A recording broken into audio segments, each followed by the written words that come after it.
All right, gonna do a quick video of this piece. So there are there's quite a bit of scratching on the frame, the whole frame on this side. But as I was going through it, I realized something neat about this piece. If we turn it around,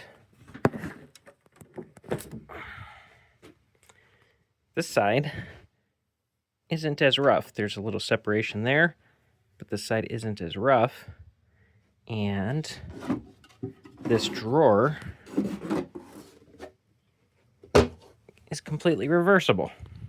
So we're just going to flip that around.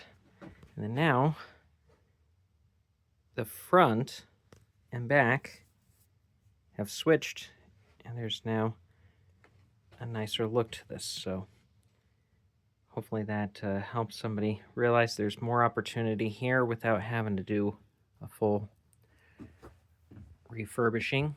But this piece could definitely come to life with someone who's willing to put a little bit of work into loving it.